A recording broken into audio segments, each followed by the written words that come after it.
बड़ी नाचतिया बजा के अपन गानवा रे। अरे तो जाए ना दे, नया साल हो तो नाची गई ना मने काहे हो नहीं मानतिया कोनो को कहनावा रे। पिकनी हिक मनावे मुस्कानावा रे। नहीं माने नया साल में कहनावा रे। पिकनी हिक मनावे मुस्कानावा रे।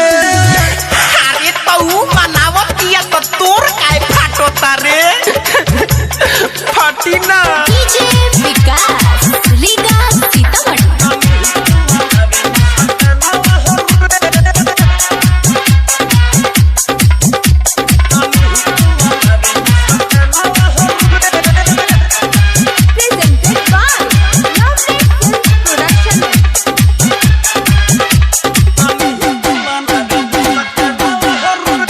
मुर्गा अंडा बनावेले नया साल मनावेले।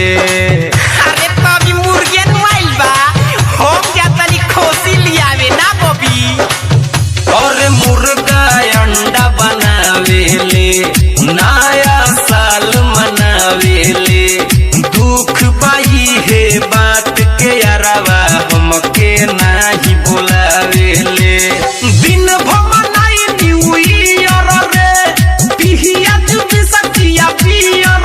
निक लागता नाये करयो बरहनावा रे।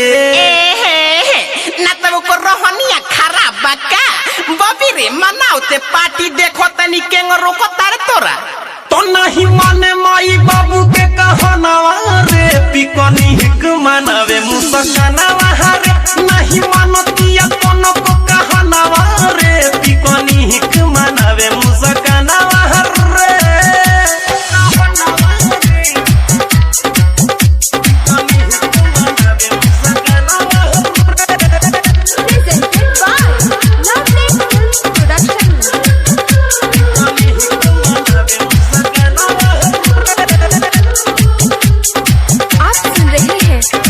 पटेल की आवाज में।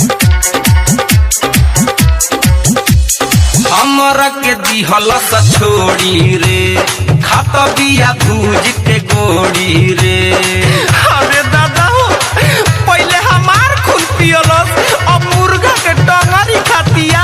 अरे हमरा के दिहल छोड़ी रे। खात बिया भूज के गोड़ी रे।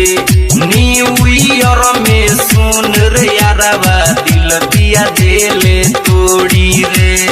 अमित पटेल के भुलाई रे।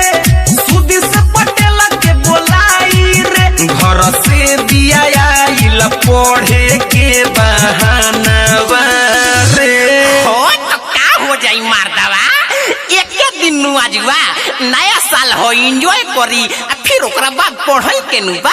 नहीं मानतिया कोनो को कहनावा रे। पिकनी हिक मनावे मुस्कानावा रे। निको लागता ना ये कर रहनावा रे। पिकनी हिक मनावे मुस्कानावा रे। हरियर से मांग के पैसा रे। घूमे दिन भर बबैचा रे। बड़ी नाचत बिया बजा के अमित के गानावा रे। अरे छोड़ा मारदावा, एक गो ट्रैक पर कोई गो गई बहो हमरो बोलत बोलत मुंह दुखा गइल बा। हां अभी होलियो नु गाय में पर तो नहीं माने माई बाबू के कहनावा रे। पिकनी हिक मनावे मुस्काना